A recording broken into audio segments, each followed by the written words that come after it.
1947 में दो देशों का जन्म हुआ, भारत और पाकिस्तान। लेकिन इसके साथ ही एक अनसुलझी स्ट्रगल भी शुरू हुई जो आज भी दोनों देशों के रिश्ते को इफेक्ट कर रहा है। पार्टीशन के वक्त हुई वायलेंस, कश्मीर का कॉम्प्लेक्स सिचुएशन और 1965 की जंग की कहानी में क्या छुपा है? क्या 1947 का पार्टीशन सिर्फ नए देश का जन्म नहीं था, बल्कि इंडिया और पाकिस्तान के बीच परमानेंट एनिमिटी की शुरुआत थी? क्या कश्मीर का मसला दोनों देशों की तकदीर को बदल दिया? देखिए इस वीडियो में कैसे ये इवेंट्स आज भी हमारे सामने कंट्रोवर्सीज और टेंशन का कारण बने हुए हैं। वीडियो में आगे बढ़ने से पहले आप सभी से रिक्वेस्ट है कि चैनल को सब्सक्राइब जरूर कर लें। तो चलिए शुरू करते हैं। 1947 में ब्रिटेन की 200 साल की हुकूमत भारतीय उपमहाद्वीप पर खत्म हुई। पुराना ब्रिटिश राज दो अलग अलग देशों में बांट दिया गया, भारत और पाकिस्तान। यह विभाजन धार्मिक और राजनीतिक फर्कों की वजह से हुआ, जहां पाकिस्तान को मुसलमानों के लिए एक होमलैंड के रूप में देखा गया, जबकि भारत ने एक सेकुलर गवर्नमेंट यानी धर्मनिरपेक्ष सरकार रखी जिसमें हिंदू मेजोरिटी थी। पार्टीशन का एक बड़ा विवाद था बॉर्डर्स का आर्बिट्रेरी ड्रॉ करना, जो कि अक्सर लोकल डेमोग्राफिक्स और हिस्टोरिकल टाइज को नज़रअंदाज कर रहा था। इससे इतिहास के सबसे बड़े मास माइग्रेशन का निर्माण हुआ, जिसमें लाखों हिंदू और सिख भारत आए और लाखों मुसलमान पाकिस्तान गए। यह ट्रांजिशन इल प्रिपेयर्ड और इतना रश्ड था जो बिल्कुल भी पीसफुल नहीं रहा, जिसकी वजह से 1 मिलियन से ज़्यादा लोगों की मौत हुई। इस अपरूटिंग के कारण दो नए देशों के बीच में गहरी शत्रुता बढ़ गई। यह विभाजन एक जियोपॉलिटिकल संकट भी बन गया, जब प्रिंसली स्टेट जम्मू और कश्मीर एक महत्वपूर्ण मुद्दा बन गया। कश्मीर की मेजॉरिटी मुस्लिम पॉपुलेशन के बावजूद हिंदू महाराजा हरि सिंह ने भारत में शामिल होने का फैसला किया, जिसके तुरंत बाद कॉन्फ्लिक्ट शुरू हुआ। पाकिस्तान, जो कश्मीर पर पहले से अपने टेरिटरी का नेचुरल एग्जिस्टेंस मान रहा था, तो उसने मिलिट्री इंटरवेंशन करवा के जवाब दिया। इससे 1947 से 1948 तक पहली कश्मीर वार शुरू हुई, जो एक खूनी कॉन्फ्लिक्ट था और 1949 में यूएन मीडिएट सीजफायर के साथ समाप्त हुआ। और इस सीजफायर ने लाइन ऑफ कंट्रोल को इस्टेब्लिश किया, जो कश्मीर को भारत और पाकिस्तान के एडमिनिस्ट्रेटेड एरिया में डिवाइड कर दिया। लेकिन यह अंडरलाइन इस विवाद को सोल्व नहीं कर पाया, क्योंकि दोनों देश अब भी पूरे क्षेत्र पर क्लेम कर रहे थे। यूनाइटेड नेशन ने जनमत संग्रह की मांग की ताकि जम्मू और कश्मीर के लोग अपने फ्यूचर को डिसाइड कर सकें, लेकिन यह भी कभी इम्प्लीमेंट नहीं हुआ। कश्मीर की अनरिजॉल्व्ड स्टेटस की वजह से भारत और पाकिस्तान के बीच में दुश्मनी का सिलसिला लगातार जारी रहा। 1960 के दशक के मिड में दोनों देश भी अत्यधिक राजनीतिक दबाव में थे। पाकिस्तान में इनिशियली इंस्टेबिलिटी की वजह से प्रेसिडेंट अयूब खान को डिसेंट और रिलीजन तनावों का सामना करना पड़ा। अपनी पावर को मजबूत करने और देश को एक अन्य उद्देश्य के तहत एकजुट करने के लिए उन्होंने कश्मीर विवाद पर नेशनल अटेंशन फोकस किया। भारत के प्रधानमंत्री लाल बहादुर शास्त्री ने देश की संप्रभुता को सुनिश्चित करने और किसी भी खतरे का सख्ती से जवाब देने की कोशिश की, विशेष रिसेंट में हुए चाइनीज आक्रमण, जिसने देश की अंतर्राष्ट्रीय स्थिति के लिए हाई अलर्ट पर छोड़ दिया था। इंटरनेशनल सिचुएशन और कॉम्प्लेक्स हो गई जब कोल्ड वार के दौरान दोनों देशों ने ग्लोबल सुपर पावर्स के से सपोर्ट की कोशिश की।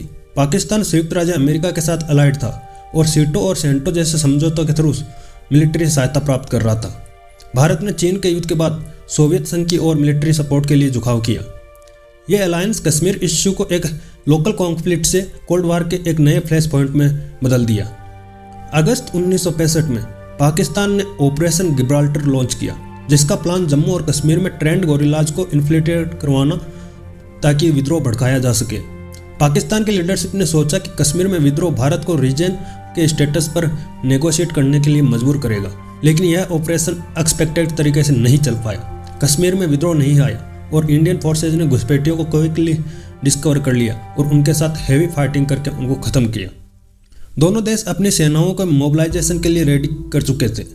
पाकिस्तान की सेना छोटे नंबर में होने के बावजूद हाई प्रोफेशनल और वेल ट्रेंड थी, जिसमें लगभग 2,60,000 की आर्मी। इसके अलावा पाकिस्तानी सेना के पास 2,50,000 से ज़्यादा पैरामिलिट्रीज थी जो कश्मीर में तैनात थी। पाकिस्तान की सेना के पास मॉडर्न अमेरिकी वेपनरी टैंक और एयरक्राफ्ट थे। पाकिस्तान अपने इन हथियार के साथ कॉन्फिडेंट था कि वो या तो कश्मीर पर कब्जा कर लेगा या फिर भारत को नेगोशिएट करने के लिए मजबूर कर देगा। जबकि भारत की सेना 1962 में भारत चीन युद्ध के बाद पूरी तैयारी के साथ लगभग 7 लाख की सेना के साथ दुनिया की सबसे बड़ी सेनाओं में एक थी। भारत के पास सेंचुरियन और T-55 जैसे पुराने लेकिन विश्वसनीय ब्रिटिश और सोवियत टैंक थे, और वायुसेना के पास हॉकर हंटर और MiG-21 जैसे एयरक्राफ्ट थे, जिनकी वजह से भारत पाकिस्तान पर पूरी तरह हावी था। और चीन आक्रमण के बाद से ही भारत हाई अलर्ट पर था। उसने अपनी पूरी सैन्य तैयारी कर रखी थी। ऑपरेशन गिब्राल्टर के जवाब में भारत ने पूरी तरह से full scale military response launch किया और भारतीय फोर्सेज ने लाइन ऑफ कंट्रोल पार की। साथ ही पाकिस्तान के सैनिकों के साथ हेवी फाइटिंग वार की। युद्ध के पहले चरण में इंटेंशन एनकाउंटर और की लोकेशंस पर बैटल शुरू हुई। घुसपैठियों को बेअसर करने के लिए भारतीय सेना पाकिस्तान के अंदर तक घुस गई। कारगिल में आक्रामक हमले के दौरान जहां भारतीय सेना पाकिस्तानी घुसपैठियों को पीछे धकेलने में कामयाब रही। इस हार के बाद पाकिस्तान ने 1 सितंबर को ऑपरेशन ग्रैंड स्लैम लॉन्च किया, जिसका प्लान वित्तल अकोर ब्रिज को कैप्चर करना था। यह ब्रिज क्रूशियल था क्योंकि यह इंडियन कंट्रोल्ड कश्मीर घाटी को बाकी भारत से कनेक्ट करता था। पाकिस्तान की स्ट्रेटेजी थी कि इस लिंक को कट ऑफ करना ताकि इससे इंडियन ऑपरेशनल सप्लाई क्रिपल हो सके, जिससे भारतीय ऑपरेशन कमजोर हो सके। पाकिस्तान ने इनिशियल सक्सेस भी अचीव कर लिया था, लेकिन भारतीय सेनाओं ने काउंटर ऑफेंसिव शुरू किया और पंजाब के क्षेत्र में एक नया बेस खोल दिया और लाहौर शहर पर हमला किया, जिससे पाकिस्तान को अपनी रक्षा के लिए ऑपरेशन ग्रैंड स्लैम से सैनिकों को हटाने के लिए मजबूर होना पड़ा। दूसरी ओर जम्मू में भारतीय सेना लाहौर की ओर बढ़ रही थी, जहां भारतीय मिलिट्री डेंजर सिचुएशन के बावजूद जमीन हासिल करने में कामयाब रही। दोनों तरफ के सैनिकों ने भयंकर मौसम में, जहां राजस्थान के तपते मैदानों से लेकर जम्मू कश्मीर की हाई पहाड़ियों में हावी फ्राइड पर्वतों तक लगातार युद्ध कर रही थी। दोनों साइड से सिग्निफिकेंट आर्टिलरी यूनिट्स डिप्लॉय की गई और इंटेंस बैटल शुरू की गई। दोनों पक्षों ने 8 सितंबर से टैंकों का व्यापक उपयोग शुरू कर दिया। India has embarked on a course of aggression across the ceasefire line. Pakistan को हम हथियारों का जवाब हथियारों से दें।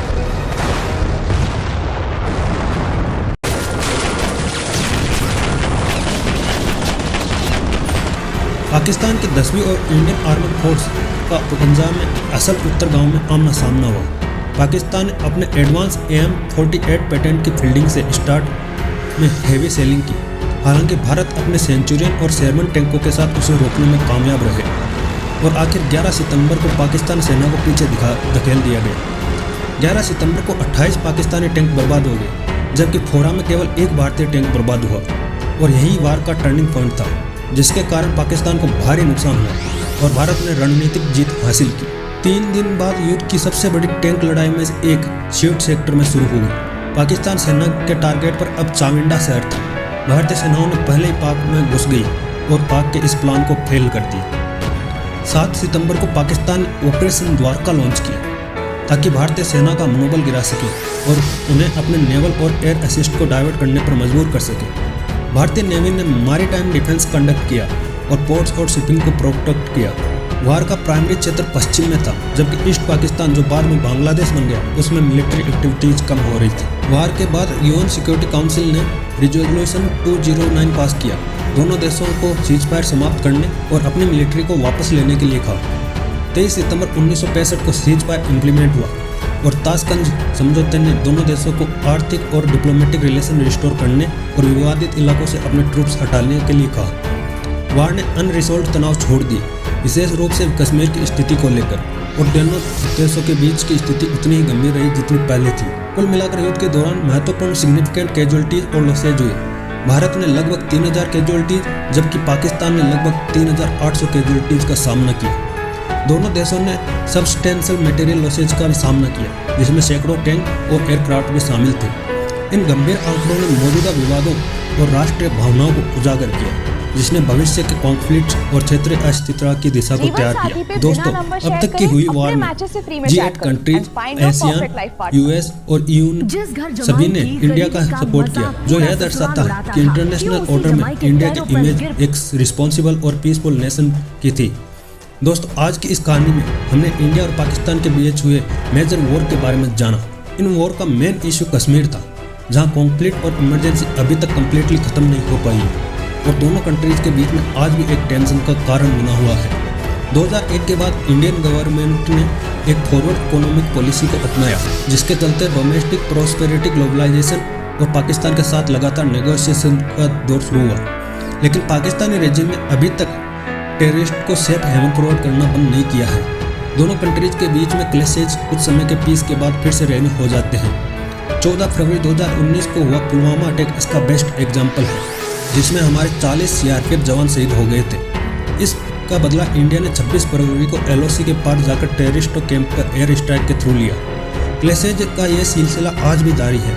आज भी पाकिस्तान इकोनॉमिक डेवलपमेंट की बजाय एंटी इंडिया रेटरिक फैलाने में लगा हुआ है, जिसके चलते लगातार वह इकोनॉमिक कोलैप्स की तरफ बढ़ रहा है। खैर, समय की ज़रूरत तो यही है कि दोनों कंट्रीज एक साथ मिलकर प्रॉब्लम्स का सॉल्यूशन निकालें और वर्ल्ड पीस को इंश्योर कर सकें और हम वार और कॉन्फ्लिक्ट से हटकर एक बेहतर कल की तरफ बढ़ सकें। दोस्तों, वीडियो पसंद आया तो चैनल को सब्सक्राइब करना ना भूलें। बहुत मेहनत लगती है ऐसे वीडियो में। आपके लिए ऐसे वीडियो हम और भी लाते रहेंगे। कमेंट करके ज़रूर बताइएगा कि आपको आज का ये वीडियो कैसा लगे और वीडियो को शेयर करना ना भूलें। मिलते हैं अगले वीडियो, तब तक के लिए जय हिंद।